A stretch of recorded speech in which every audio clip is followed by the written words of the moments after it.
Hello friends, ഏവർക്കും പുതിയ വീഡിയോയിലേക്ക് നമസ്കാരം. ഇന്ന് നോക്കാൻ പോകുന്നത് Dominic and the ladies purse എന്ന ചിത്രത്തിൻ്റെ 6-ാം ദിവസത്തെ ഏറ്റവും പ്രധാനപ്പെട്ട കേരള ബോക്സ് ഓഫീസ് കളക്ഷൻ റിപ്പോർട്ടാണ്.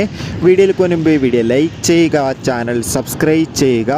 ജനുവരി മാസം ഇനി അങ്ങോട്ട് ധാരാളം ചിത്രങ്ങൾ OTT റിലീസ് ചെയ്യും. നമ്മുടെ ചാനൽ ഭാഗം പരിശോധിച്ചാൽ നിങ്ങൾക്ക് ആ വീഡിയോയ്ക്ക് കാണാൻ വേണ്ടി സാധിക്കുന്നതായിരിക്കും. മമ്മൂട്ടി, ഗോകുൽ സുരേഷ് എന്നൊക്കെ പ്രധാന കഥാപാത്രങ്ങളായ ചിത്രമായിരുന്നു Dominic and the ladies purse. ചിത്രത്തിന് ഇപ്പോഴും നല്ല മികച്ച പോസിറ്റീവ് റെസ്പോൺസ് തന്നെയാണ് പുറത്തുകൊണ്ടിരിക്കുന്നത്. അതുകൊണ്ട് തന്നെ ഏവരുമേറെ ആകാംക്ഷയോടെയാണ് ചിത്രത്തിൻ്റെ കളക്ഷൻ റിപ്പോർട്ടും അറിയാൻ വേണ്ടി കാത്തിരിക്കുന്നത്. Finally Dominic and the ladies purse എന്ന ചിത്രത്തിൻ്റെ 6-ാം ദിവസത്തെ ഏറ്റവും പ്രധാനപ്പെട്ട കേരള ബോക്സ് ഓഫീസ് കളക്ഷൻ റിപ്പോർട്ടും പുറത്തുവന്നിരിക്കുകയാണ്. ചിത്രത്തിന് 6-ാം ദിവസമായ ഇന്ന് ചൊവ്വാഴ്ച അത്യാവശ്യം ഒരു ബുക്കിംഗ് തന്നെയാണ് കേരളത്തിൽ നടക്കുന്നത്.